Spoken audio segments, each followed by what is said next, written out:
The drama of life is a psychological one in which all the conditions, circumstances, and events of your life are brought to pass by your assumptions. Since your life is determined by your assumptions, you are forced to recognize the fact that you are either a slave to your assumptions or their master. Becoming the master of your assumptions is the key to undreamed freedom and happiness. You can attain this mastery by deliberate conscious control of your imagination. You determine your assumptions in this way. Form a mental image, a picture of the state desired, of the person you want to be. Concentrate your attention on the feeling that you are already that person. First, visualize the picture in your consciousness. Then feel yourself to be in that state as though it actually formed your surrounding world. By your imagination, that which was a mere mental image is changed into a seemingly solid reality. The great secret is a controlled imagination and well-sustained attention firmly and repeatedly focused on the object to be accomplished. It cannot be emphasized too much that, by creating an ideal within your mental sphere, by assuming that you are already that ideal, you identify yourself with it, and thereby transform yourself into its image, thinking from the ideal instead of thinking of the ideal. Every state is already there as mere possibilities as long as we think of them, but as overpoweringly real when we think from them. This was called by the ancient teachers subjection to the will of God or resting in the Lord. And the only true test of resting in the Lord is that all who do rest are inevitably transformed into the image in which they rest, thinking from the wish fulfilled. You become according to your resigned will, and your resigned will is your concept of yourself and all that you consent to and accept as true. You, assuming the feeling of your wish fulfilled and continuing therein, take upon yourself the results of that state, not assuming the feeling of your wish fulfilled. You are ever free of the results. When you understand the redemptive function of imagination, you hold in your hands the key to the solution to all your problems. Every phase of your life is made by the exercise of your imagination. Determined imagination alone is the means of your progress, of the fulfillment of your dreams. It is the beginning and end of all creation. The great secret is a controlled imagination and well-sustained attention firmly and repeatedly focused on the feeling of the wish fulfilled until it fills the mind and crowds all other ideas out of consciousness. What greater gifts could be given you than to be told the truth that will set you free? The truth that sets you free is that you can experience in imagination what you desire to experience in reality. And by maintaining this experience in imagination, your desire will become an actuality. You are limited only by your uncontrolled imagination and lack of attention to the feeling of your wish being fulfilled. When the imagination is not controlled and the attention is not steadied on the feeling of the wish fulfilled, then no amount of prayer or piety or invocation will produce the desired effect.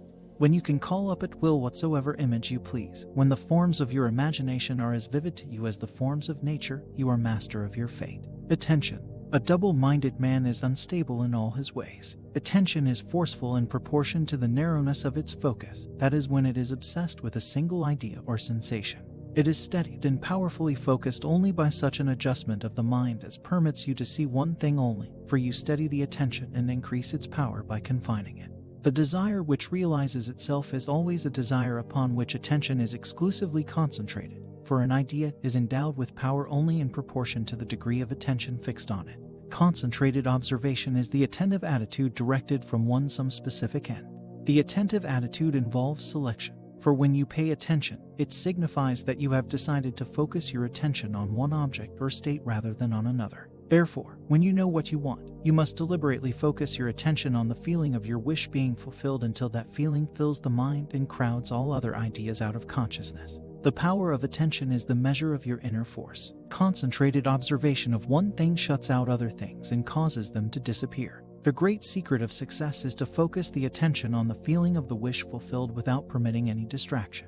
All progress depends upon an increase in attention. The ideas which impel you to action are those which dominate the consciousness, those which possess the attention. This means this one thing you can do, forgetting those things that are behind. You can press toward the mark of filling your mind with the feeling of the wish fulfilled. To the unenlightened man, this will seem to be all fantasy, yet all progress comes from those who do not take the accepted view, nor accept the world as it is. As was stated heretofore, if you can imagine what you please, and if the forms of your thought are as vivid as the forms of nature, you are, by virtue of the power of your imagination, master of your fate. Your imagination is you yourself, and the world as your imagination sees it is the real world. When you set out to master the movements of attention, which must be done if you would successfully alter the course of observed events. It is then you realize how little control you exercise over your imagination and how much it is dominated by sensory impressions and by drifting on the tides of idle moods. To aid in mastering the control of your attention, practice this exercise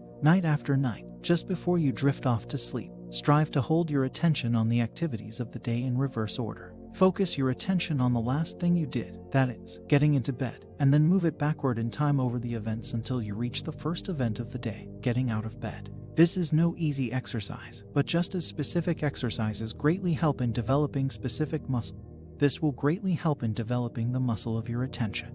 Your attention must be developed, controlled, and concentrated in order to change your concept of yourself successfully and thereby change your future.